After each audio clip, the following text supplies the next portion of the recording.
Welcome, everybody, to this next episode of the Free Minds Thrive podcast. Today, I want to talk about stress. And I want to talk about practical approaches and thoughts around this idea of stress so that people can have the right mindset about getting rid of their stress, or at least reducing it in practical ways that you can actually apply. And this is so important, of course, because so many people are stressed. So I want to talk about that today. And of course, first, welcome you all here. I'm so excited every time I record an episode just to think that anyone out there in the world can get value from these conversations and decides to take any of their time to listen to them. It means a lot to me. I truly am grateful for your attention and for your time and your energy. And so thank you for being here. In typical Bobby fashion these days, because I'm also being intentional about how I use tools, digital tools in particular, none of this presentation was created by AI. I want to put that out there because I think that's important, and I want to encourage and I want to inspire other people to not run to AI the second you need to build a presentation. The second you need to put something together and you're like, well, I'm not good enough to come up with this stuff, so ChatGPT knows everything, Grok knows everything, let me have it create everything for me. That's not to say you can't brainstorm with it from time to time, but sometimes I would love to see humans take the reins again and just be human. Take your ideas, some of which AI may not think of, and I know that because I've tested it. I have tested this theory that sometimes when you think of the ideas yourself because you have the mind to do it, yes, you are a beautiful human, and you are an amazing human, and you are a capable human. I would argue you are a divine human. You were put here with a very special purpose and an energy and a spirit that is beyond even our own comprehension sometimes. And I believe that you need to express that and exercise it. So I want you to know, and I want you to know that generally, and I'm going to announce this often because we're starting to get to a point where it's getting actually quite strange sometimes that you can't really tell if what somebody's saying is stuff that came out of their head and their experience, or if they're just reading a script. And I'm going to tell you, I'm being very honest because, guys, we got to deal with reality. We can't side skirt it, because people are building careers on AI and all that. We can't side skirt it because we want to use the tool and not be told what it means for us. There are very direct, practical, negative consequences, too, of using AI. I spend a lot of time talking about those things, not to focus on the negative, not to be anti-something, but to start the conversation on why I am pro-human, right? Because it sounds obvious. Oh, everyone's pro-human, Bobby. We're all humans. Why wouldn't we be? Right. But sometimes we do dehumanizing things. And I truly believe that we are disconnecting with our human selves the more and more we use AI. So why do I announce that? Part of it is to inspire you. This whole thing that I'm about to explain all came from my head. Now, that's the case for a lot of you guys out there, and I applaud you for that. And I hope people talk more about it. And in fact, within the next couple of weeks, I'll have something very exciting to announce regarding humanity and its relationship to AI. I look forward to doing that and seeing where that goes. So coming soon. We're getting into talking about stress here, because a lot of you guys are stressed, even the people who just have accepted it and now live with it. A lot of teenagers are stressed. Sometimes children are stressed, which is outrageous. Of course, they should have to build resilience and deal with life once in a while. But my God, children, some of the children I see, I'm like, a child shouldn't be that stressed. There's a level of protection and comfort and security that children should have. And so what is going on? So I took a lot of my observations that I've seen, not only working with clients and teen students, but also just my personal life. I talk to a lot of people, like many of you do, talking to family, helping people through problems, or just helping them unload all the thoughts in their mind onto the table so that they can organize them and deal with them. And I've noticed a couple of things. That I think are going to hopefully matter to everyone out there. And I hope you take it seriously, because anybody can put together a presentation on stress. Anybody can hear these various presentations and talks and other things on stress. You can see the posts and the other content on the internet and say, okay, I read that. Now it means I know it. But are you doing something with it? So my encouragement to you is, if you hear something that I'm sharing today and it happens to resonate with you, please go do something about it. Don't just hear it and think that because you heard it and now you somewhat know it, that the deed is done. You have to actually go do something. And so that's my encouragement before we get into this, because I do think some of this stuff is going to mean a lot to a lot of you if you allow it to penetrate, if you allow it in with your open mind, but then you turn that knowledge and awareness into action. That's very, very, very, very important. People learn things all the time and then don't put them into action. And then what's the point of knowing them? All right, so let's jump on in. And we are going to talk about practical stress. And the reason I say practical is I want to give practical observations and solutions to the problems that people face. There's a lot of woo-woo stuff out there, or what some of you guys perceive as woo-woo, magical stuff and, ethereal stuff and things beyond the physical realm where you're like, oh, what can I do with that? That's overwhelming, or that's beyond my knowledge and awareness, or, it's just too beyond my ability to enact on a daily basis. And so I like to start with the practical. I truly believe that when you start with the practical, the things that anybody can do, no matter what their belief system is, no matter how they view the world, that if you can do those things by just walking away from this talk and starting to implement them, whether it's a mindset shift or whether it's something very specific that you have to take action on, that you can actually do that. I think that's critically important, because when you hear things that are like generally just kind of like, you got to meditate and you just got to like connect with your inner soul and that kind of stuff, true, to some degree, and sometimes we all just speak different languages, so you might think that stuff sounds crazy, but if I were to reword it, you'd be like, oh yeah, that makes sense to me. But let's start practical first. So that's what I'm going to try to do. That's my mission here today. That's my goal as we go through this. And I hope that I do it well enough to help some of you guys, because I have seen people's lives diminish greatly and fall apart primarily because they're walking around stressed all day. So you are here living a story in the moment, in real time, right now. You are waking up every day and you are doing things. Some of those things are seen and directly impact other people. Some of those things are unseen, and at least in the moment, they only directly impact you, because you're the only one experiencing it. And all of it, though, is your story. Whether you're going to write it down in a book and let everyone read it, whether you're going to inform everyone of what happened in your day, in your week, in your month, in your year, tell everyone every little detail, or whether it's just between you and your own mind and your own experience, and maybe God, if you believe in that, you're creating a story. And that story is massively impacted by the way you carry yourself. It's massively impacted by whether you are actually the best you, which we kind of talk about, in this broad way, but I want to bring it a little down to some specifics. The best you, what is that? Well, for many people, they understand intuitively, especially when you really think about it, that you're not just one you. You're not just the you that is listening to my voice right now.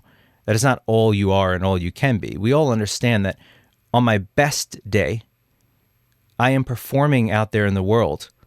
I am delivering out there in the world. I am serving others out there in the world in a way that is quite different from me on my worst day or anything in between, right? There's this sort of full capacity Bobby, and it's the same for all of you.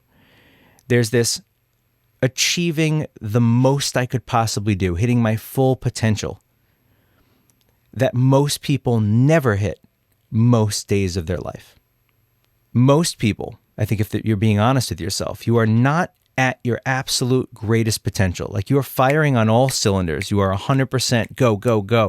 It doesn't mean you're always in action, but I mean that you are always your best. You are always going and being the best person you can be.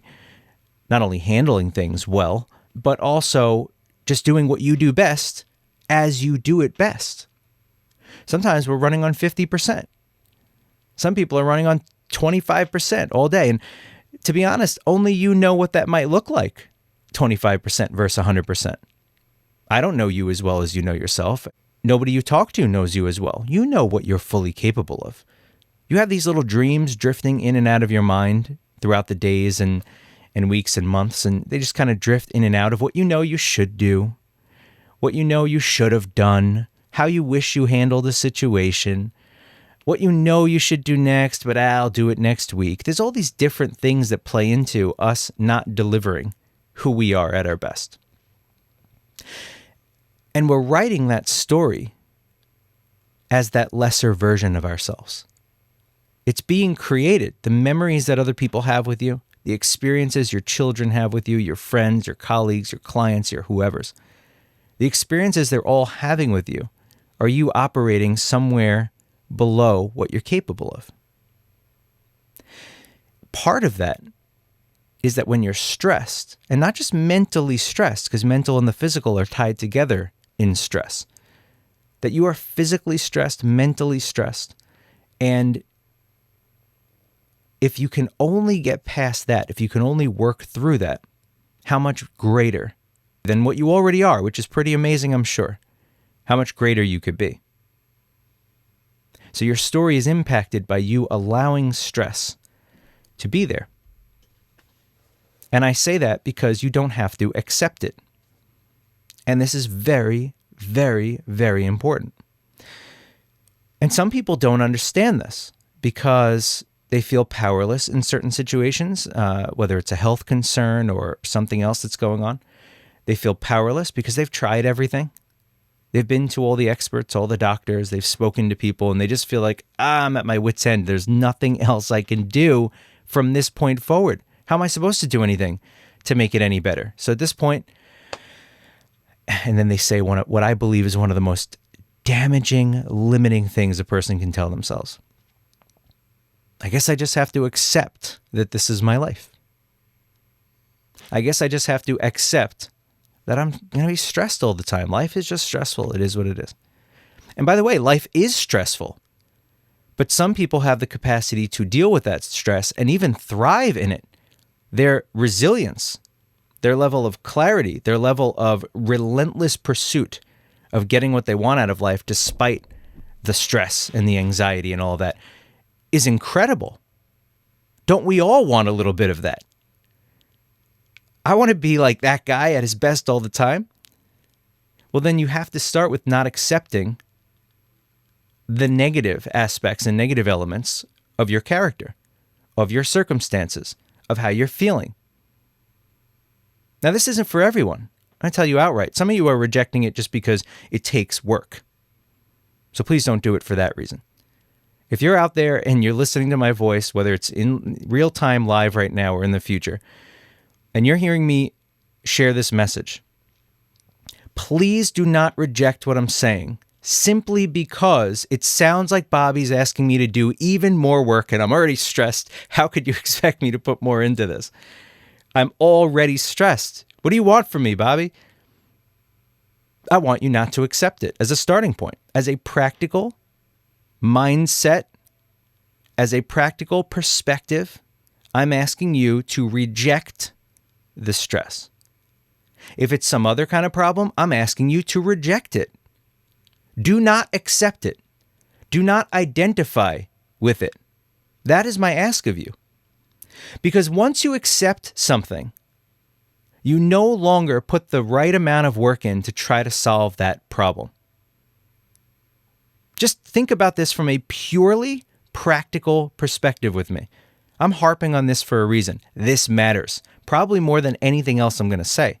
Because everything else I'm going to say requires that you do not accept the stress in your life. That you say, I don't accept that this is the way my life is supposed to be.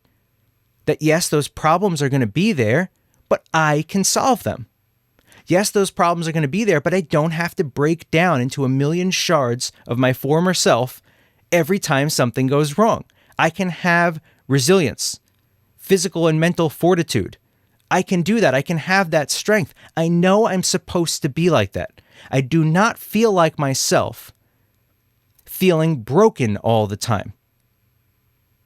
You must reject that in order to take on the new position of moving forward and saying, I got this. I can change this. And that's the truth.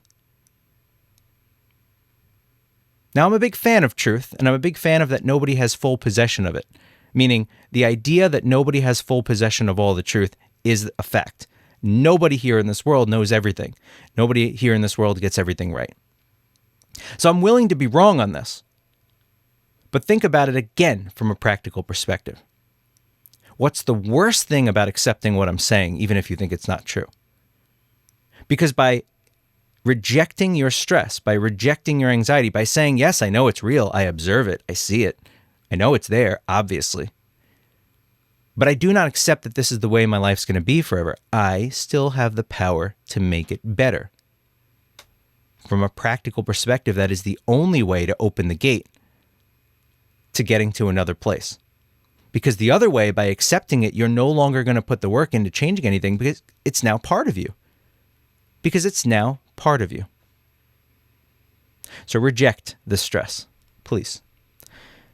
And once you reject it, let's start doing something about it. Now that we're back to baseline, now we're back to the right starting point to be like, I don't accept that I'm so damn stressful all the time. Stressful to other people because you're stressed, and stress yourself because you're stressed. If you can get your priorities right in your day-to-day life and broadly, right? Because some priorities are not necessarily daily things. They might be things that are going on generally. They might be things that happen every now and then. Either way, the priorities that you have set for yourself, because you're acknowledging them, right? They're priorities either way, but by acknowledging them and putting them on the list and saying, these are the things I have to do first. These are the things that deserve most of my time. If I, in fact, can do that, some things are limited, right? It's like if I got to work to make money to pay the bills, some of my priorities have to be pushed off to the side because paying the bills and surviving is, turns out, one of the top priorities. I need a roof over my head. I need food. I got to pay for things. So that part we get. But when I say priorities, I mean the things that you do have control over. We want to make sure we're actually spending the time on those instead of being distracted by the distractions. So what are some things that could be priorities? Your partner. You have a partner in your life. Somebody who everything used to be amazing and beautiful and hot with. You know, you have a partner. So I'm married to my high school sweetheart, and we've been together a long time. And at the beginning, it was all excitement. It was all new, right? Everything was super exciting. And then the years go on and you get used to each other. And the years go on and you come up with rhythms and routines and things you do. And you also don't have to work as hard because you're cementing the relationship over the time as you build trust and experiences together and all that. You don't have to work as hard. So most people don't, right? How many people here still actually kiss their partner every single day? I'm not talking about like a little peck, bye, love ya. I'm talking about really, truly, passionately kiss your partner. How many? Every single day. I know I used to. You might be saying to yourself, we did at the beginning for sure. We don't have to anymore, it's just not that important. But is it a priority to you to keep a strong connection that is still very exciting, that motivates you every day and drives you and makes you feel like the core, the rock of your life, which for many people is the relationship they're in, if they're in one, that is strong.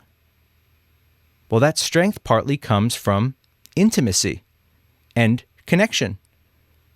It doesn't have to be kissing. It could be holding hands. It could be arm around the person while you're sitting there watching TV, if that's something you guys do together. Whatever it is. But how often do you touch anymore? And for a lot of people, they've just kind of accepted this. That it's just not something we do anymore. The energy and the fire, it was gone a long time ago. And you accepted that? You like it that way? Is it working? Or are you at each other's throats all the time? Are you constantly nitpicking every little thing? Do you feel like it's just not the same? Well, it's not the same. You got to put work in to do that. That's a priority. So think about what it means when you get home. Your partner's there. They're doing something else. Or you're both sitting there together, but you're on your phones, scrolling on Facebook. You're on your phone, scrolling on TikTok. Every 14 minutes, you laugh at a video and you show them, did you see this? Did you see what happened? And they're like, yeah. Then you all go back to your screen. And you do this for 45 minutes or whatever the time is for you, right? You're distracted from the priorities. And your life is being impacted by that. And yes, your stress level is being impacted by that 100%. You're out of alignment with the things that matter to you. Of course, you're stressed. See, one of the tricks and one of the tips I'll give you regarding stress is that when there are things you know you're supposed to do, but you don't do them, you get very stressed about it. You get anxious. And the reason is you know you're not making progress, consistent progress, if it's a progressional type of thing, or you know you're not consistently engaged in something that matters to you. You know what you're supposed to do. Yeah, I know I'm supposed to be intimate with my partner, but it just never happens anymore. Or it does, but, far and few between. I know I'm supposed to be keeping up with my bookkeeping every month in my business, but I'll just catch up 3 months later. And then 3 months turns into 6 months, and then that's 9 months, and then you're doing all your bookkeeping right before tax time. I know I'm supposed to research life insurance plans because we've been wanting to get life insurance for a while, but, I got all these other things coming up. I'll get to it. The insurance people keep calling me ever since I filled that form out online, but I'll get to it. And every time you put something off that you know is something that's annoying or bothering you or something that you want to do that you're just not doing, every time you put those things off, they are piling up in your mind. You know you need to do them even when you're ignoring them because you're like, I don't have time for that. I got to deal with what's right in front of me. But what if you were more intentional about what's right in front of you when you can be, right? Because the way people weasel themselves out of this sometimes, and it happens, so let's just be real about it, is they try to act like, well, Bobby, you don't understand my life. Things happen every day. I don't really have time for all that other stuff. Okay. I can guarantee nearly 100% of the time that if you evaluate how you're spending your time and you're just doing honest check-in, it takes 10 minutes or less. Write down the things you do every day and how much time you spend on them. On a typical day, I do this, I do this, I do this, I do this. I spend this amount, I spend this amount, I spend this amount, I spend this amount. And then take it and break it up. These are the things I must do, so they're non-negotiable. And then here are the things that I guess I'm kind of choosing to do them. I don't have to do that. You will find time for the priorities if you're prioritizing. But a lot of people are not intentionally prioritizing. They're just winging it. Every day they wake up, they have no plan, they have no blueprint. They're just winging it. So of course your priorities end up all mixed into the mess and the shuffle because you're just winging it. And quite frankly, as a modern day human being, you can't just wing it. You need some kind of calendar to keep track of all the things. Otherwise, you'll be late to everything and miss appointments, right? You have to do that. You need something to organize all your stuff because we have made life very complicated. Quite frankly, I think too complicated. I think the modern world, all this progress we're making, we're getting more advanced, don't you know? We're actually moving further and further away from, I think, what humans were designed to do in life. And so because of that, we're all very stressed. It's too much, too many things, too many pieces. Our brains are just not designed to manage life this way. We're supposed to be a little slower and not as many things packed into a day. That's my belief. You don't have to accept it, but you can at least accept you have way too many things for a typical day to get done, right? So if you agree with me or don't agree with me on how humans are meant to live, you can at least accept, well, Bobby, you are right, at least there's not enough hours in the day, right? How many times have you said that or heard that? There's not enough hours in the day. So then you need to take those hours and you need to be very, very specific about them. The same way that if you are budgeting in your personal life or in your business, keeping track of numbers, keeping track of where the dollars are going, the money coming in, the money going out, you're being very specific there. What about the time spent in your day? Am I focused on the priorities? Am I distracted by the distractions?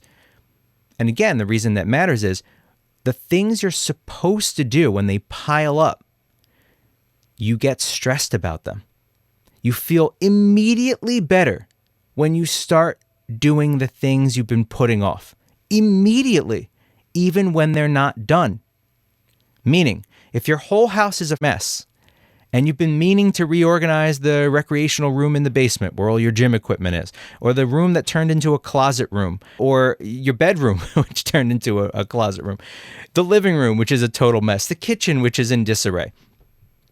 If all that is going on and you're just overwhelmed by even the thought, you're stressed, overwhelmed and stressed by the thought of even starting. Where would I even start?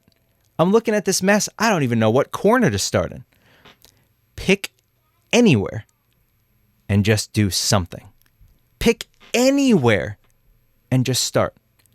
You will immediately start feeling better. And you want to know why? Because in your mind, maybe in your soul, you know that you're beginning to make progress. It's not about perfect, guys. It's not about getting everything done exactly right all at once. That's the overwhelming part for people. They look up the mountain and they're like, how am I supposed to climb to the top of that thing? You do one step at a time. That's why. That's why and that's how. You do one step at a time. Just start. You will immediately feel less stressed because now you know you're working on the list and progress feels really good when you're prioritizing progress on the things that matter to you most. So that's my advice here. Organize your time better. Do a check-in on how you're spending that time. Cross out the things that are distractions, stop doing them or minimize them significantly, and reprioritize. On those priorities, every little bit of progress makes a difference. Every little bit. Well, I don't know how to rekindle the fire that me and my partner once had. Start by walking up to them when they get home from work and kissing them. Not a, hey, so what'd you do today? Oh, this, that, and this. Oh, hey, did you hear Kelly called? Oh, yeah, she finally called. Oh, yeah, and you start getting into the talking. What are you, your roommates? Are you friends? You are lovers, man. That's the way it's supposed to be. And you're missing something. And if you feel you're missing something, get it back. I wouldn't know where to start. Hold their hand, kiss them, hug them for longer than you usually do. Say, I love you with intention instead of love ya. These are all little things, but they make a difference. Because just the feeling of progress, just that feeling alone will do it. Okay, and that will immediately begin to relieve some stress, yes. I want to talk to you about earthing and grounding, something a lot of people don't know much about, and some people think it's woo-woo. Some of you guys are doing it, and that's amazing, and bravo and hats off to you, because you're doing something most people are not doing, and you're doing something our ancestors used to do a lot by accident. But of course, in the modern day, very similar to working out, where our ancestors long, long ago, thousands of years ago, they didn't have to work out, right? Because their world wasn't designed around these artificial constructs and these things that didn't make sense. They were working out just surviving. They were working out just living. They were eating right, just eating what was available to them in nature and getting more nutrition, broadly speaking. So why am I saying that? Because our ancestors were walking around all the time and they were outside all the time and they didn't have rubber-soled shoes. They were constantly earthing and grounding with the electrical planet as electrical beings. And so I wanted to read something to you. It will make a massive difference for some of you guys, something you can do for free, something you could do with minimal effort, and something that is good for more than just your physical and mental stress levels. So I want to read to you something at the start of a book called Earthing. I'm putting it up on the screen right here. Earthing, the most important health discovery ever. I am reading from the second edition. And in case you're wondering, the book is by Clinton Ober, Stephen T. Sinatra, MD, and Martin Zucker. When I started earthing, I did not know, these are my words, not the book's. When I started earthing, I did not know all of the practical benefits of it. I was just dealing with a health scare, and I just wanted to get better quickly. As I said earlier to all of you, and I still advise you very strongly, I rejected the health problem I was dealing with. Rejected it outright. Some people don't do that. They accept it without realizing they accept it. They say, well, this is my life, or well, this is happening to me. And I said, nope, this is not happening to me. I will not allow it. And that might sound crazy to some of you, but it's what gave me the strength and the stubbornness to get better. Okay? So I started earthing because I heard about it, I thought about it, and from just a purely basic scientific perspective, I thought it just makes sense to me that probably we should be standing outside more, and I spend too much time inside. So I immediately just started standing in the sun, earthing outside without fully understanding it, but understanding some of the basics. Then I got this book. I did not go to ChatGPT to ask it because ChatGPT summarizes. I wanted all the information from people who expertly deal with this, who are actually conscious and human like me. And so I went to their book, and assuming they didn't write much of this from AI, but from their own experience and expertise, I figured I'm going to learn a lot here. And I did. And I'm not going to read the whole book to you, of course, because we don't have time for that. And you may not want to hear that much about earthing today. But I do want to read to you one brief section. It's almost 2 pages. Okay, so it's going to take me a few minutes. But I want to read this to you, and then I want to share with you why I'm reading it, why it's so important. But it's self-explanatory once you hear it all. So please do focus and pay attention. And if you don't know why in the world people earth or ground, you're about to learn. So here's your chance. What is earthing? Earthing is both a timeless practice and a modern discovery. It simply means living in contact with the Earth's natural surface charge, being grounded, which naturally discharges and prevents chronic inflammation in the body. This effect has massive health implications because of the strong link between chronic inflammation and virtually all chronic disease, including the diseases of aging, or aging faster than maybe you should be, and the aging process itself. But don't we all live on Earth, you may be thinking? Yes, we live on Earth, but most of us don't touch the Earth anymore. Throughout practically all of history, we humans have maintained a direct physical connection with the Earth, the skin of our bodies touching the skin of the Earth. We walked barefoot, and we slept directly on the ground. We were at all times naturally charged with the healing energy of the Earth. Side note, how often do you hear about that? The healing energy of the Earth. Now, the healing energy of pharmaceuticals, the healing energy of drugs, but the healing energy of Earth. You probably heard of the healing energy of the sun. Here we're talking about the Earth, which is very important because it's right outside your house or your apartment or your condo, wherever you happen to live. Today, we mostly live and work insulated from the Earth. We wear non-conductive shoes with synthetic soles, walk on carpeted floors, and sleep in elevated beds. We do not live on the ground. We even live and work high off the ground in high rises. We rarely go barefoot outside. We are disconnected. We are earth-starved. Consequently, our bodies have become chronically charged with inflammation, an unnatural development. I want to repeat that. An unnatural development. Let's step aside for a second. I didn't want to do this, but I have to because I'll forget later and then I won't say some of the most important things. I'm going to read that again and then I want to add a little note.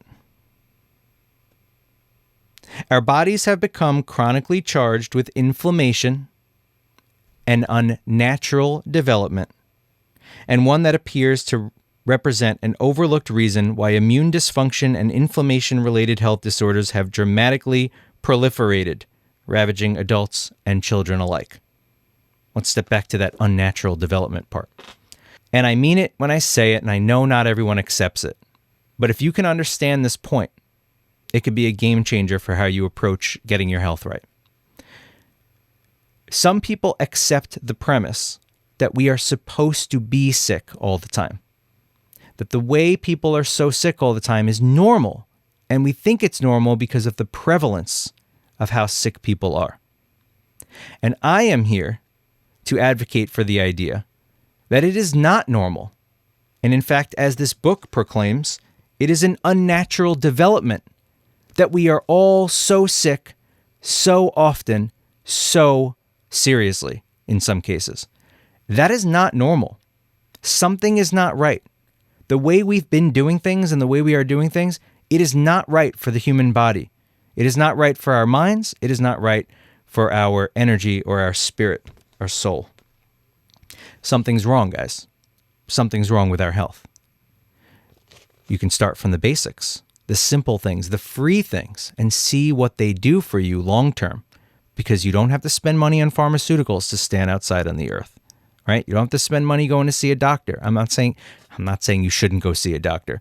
What I'm saying is this particular thing is not adding to your medical bills, right? It is free and you can do it right away and it might help. So even if you're hating on this concept because it's so drilled into your head that we are supposed to be sick, Bobby, and sickness happens to everybody, and how dare you say that? You don't understand my issue. Oh, I understand your issue. I've heard many people's issues. It's believe it or not, and this is really sad, it's not a special condition now to have a serious problem, health problem. So while I do care about everyone's stories, it misses the point. I understand it's personal to everybody. I get that part, and I'm willing to talk through people's experiences if anybody wants to share and just get it off your chest and all that. But it won't change the fact that I believe you're not supposed to be that sick. Now, if you accept that you are, you're not going to work as hard to try to fix it. That's a fact. It's the same way that not believing that you can become something means you probably won't work to become that thing. And if I don't believe I can start a multi-million-dollar business, am I ever going to try to build a multi-million-dollar business? No, because from a purely practical, logical perspective, no one is going to try to do something that seems undoable. Nobody's going to try to do something that seems like it cannot be done or that they can't do it. So you have to first believe that something can be done. You have to first believe that you're supposed to be healthy in order to truly, stubbornly, relentlessly pursue good health. And so I believe what this book is saying is true, that chronic illness and chronic inflammation in particular, chronic inflammation being something that many believe is the root cause of most illnesses that manifest in different ways in your body, that it is unnatural. Back to the book. We've lost our electrical roots, the Earth's electrical ground that serves as our primordial anti-inflammatory protection. Just think about that for a second. When was the last time your freaking doctor told you this? You've got a health condition. Very likely, it is connected in some way to inflammation in the body. Not always, but very likely. Free radicals and inflammation, some of the root causes of many, many health problems. And this book is saying, well, we've lost our electrical roots. This is scientific, right? This is purely scientific. Your house is grounded to the earth through a metal rod so that when you plug in your appliances and your devices and they have too much electricity running through them, they don't go on fire. The ground can take that excess energy and remove it safely, by the way. In fact, you have to get inspections on your house when you run electricity to make sure the system is set up right so that system works. And when was the last time you were forced to make sure your own system was grounded right? When was the last time your doctor was like, hey, how often are you stepping outside just to sort of exchange some negative and positive ions with the planet to neutralize and balance your energy in your body? No, they're not told that at all. Well, they weren't taught it to begin with in medical school, probably, just like many are not taught nutrition. Not to take anything away from what they do know. They put a lot of work in. We respect that. However, there's things they just don't know. There's blind spots. This is one of them. By the way, I never had a doctor tell me, step out into the sun. Oh, you're not feeling well? Oh, you're dealing with some things? Do me a favor, step out into the sun more often every day. You need a little more sunlight. Let it get on your face, let it land in your eyes. Really, really important to do, okay? And then in addition to that, we've got these other things. I'm going to send you to a specialist. Not once, my friends, not once. And anybody here who knows the power of the sun and is now learning or reinforcing your awareness of the power of the earth, you understand why it's such a problem that doctors don't know to say that to people. And my understanding, by the way, is they used to have sun wards on the roofs of hospitals a long time ago. Not too long ago, modern history, but decades and decades ago, that sick people used to be brought up to the roof of the hospital to sit in the sun. We don't do that anymore. Now you're sitting under artificial LED lights all day, and you're lucky if the shades are pulled open on your window. Earthing offers a simple remedy for the disconnect. It's as easy as being barefoot outdoors or sleeping, working, and relaxing indoors on conductive systems designed for the house and office. Yes, you can earth while you're inside. Whether outdoors or indoors, you are reconnecting to the Earth's natural surface charge and restoring a natural electrical state in your physiology. This book documents how reconnecting and grounding the body consistently produces these and other common benefits. You guys ready for the list? We're talking about stress today. Here's what earthing can help with. Rapid reduction of inflammation. Rapid reduction or elimination of chronic pain. Dynamic blood flow improvement to better supply the cells and tissues of the body with vital oxygen and nutrition. Reduced stress. Increased energy. How many people here can use less stress and more energy? Improved sleep. How many people here want better sleep? Accelerated healing from injuries and surgery. Earthing is among the most natural and safest things you can do to improve your health. Something simple yet astoundingly profound. It is not a treatment, but a hugely rewarding return to a core aspect of nature that we have abandoned. Earthing is a missing link in the health equation. There's a whole book. But that just about sums it up. So if you want the science behind it and you want more of the details because you're like, I'm not buying it, Bobby, give me my orange pill bottle and that's all I need, then you definitely want to pick up a book like that and give it a read. Once again, ladies and gentlemen, Earthing, the most important health discovery ever. It's a great book. Crazy. Okay, let's get back to it. So you now know what I have to say about earthing. It will help with stress. Give it a try. Sleep better.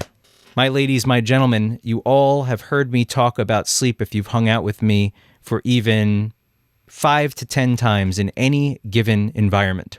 Whether it is listening to my podcast, whether it is being part of my coaching program, whether it is just knowing me, talking to me offline, I talk about sleep often enough that if you've hung out with me half a dozen times or more, you have heard me talk about this. So I want to talk about it a little more with the couple of minutes I have left. You need to sleep better. You need to sleep better. You need to sleep better. Now, if you don't need to sleep better, then you're hearing what I'm saying and you're like, Bobby, what the hell are you talking about, dude? I sleep fine. Great. The message is not for you. The message is for those people out there who, when I said that 3 times, you knew I was talking to you. You need to sleep better. Sleep is directly correlated to so many different aspects of how your body and mind work, that if you are not getting good sleep, but you're rushing to the doctor every time a health problem comes up, or you're popping pills to get rid of the headaches, or you're taking something to try to clear your mind a little more and have more clear thinking throughout the day, but you're not sleeping well, we've got a problem. Start from the basics, start from the practical.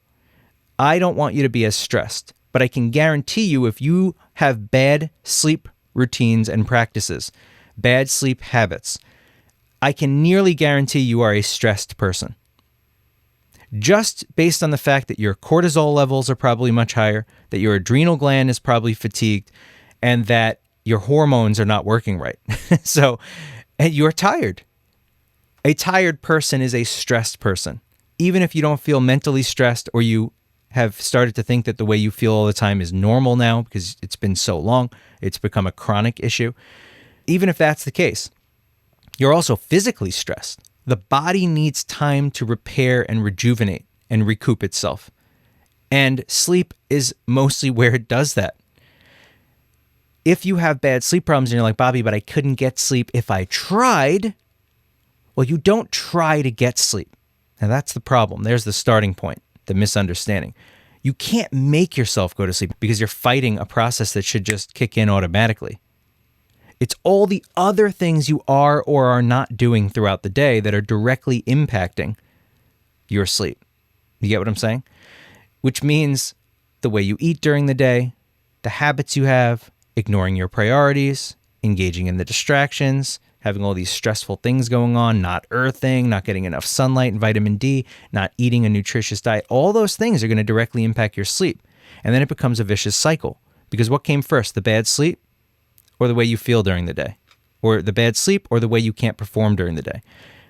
Maybe the way you were performing during the day was directly affecting the sleep. And then the sleep is directly affecting how you perform during the day. And then your lack of performance during the day is directly affecting your sleep. And when I say performance, I'm lumping in not only the way you perform, but the things you do as you're performing and existing throughout the day. The way you eat, the way you do or don't work out, the way you do or don't deal with problems. You hide from them and they build up in the back of your mind and you think, oh, well, I'm hiding from them, so I don't have to deal with them, which means they're not there. Out of sight, out of mind. No, they're not out of mind. They're in your mind and your subconscious, and they are beating the hell out of you, and you are stressed. So all the things during the day affect that sleep at night. So if you don't get all those habits in order, consciously, intentionally, then you're going to have a problem. So my only ask today, I'm not going to give you the whole spiel on sleep. I'm just going to say, recommit to getting better sleep. And if you don't know what those things are, what you should be recommitting to, you're like, Bobby, I don't even know what you're talking about. If you go to freemindsthrive.com, you will see a links page up in the top menu that has all of my links in one place. And on that links page, you're going to see the 30-day sleep challenge. I highly recommend that if you don't know where to start and you want all the ideas from somebody who's actually gotten their sleep improved naturally, then you're going to want to go ahead and just get into that challenge and watch the videos for the next 30 days. Because it's going to explain every single thing I did to get my better sleep, and they are all practical things that you can do. We got a couple of minutes, and I want to pack in as much as I can for you guys, so let's do rapid fire edition here.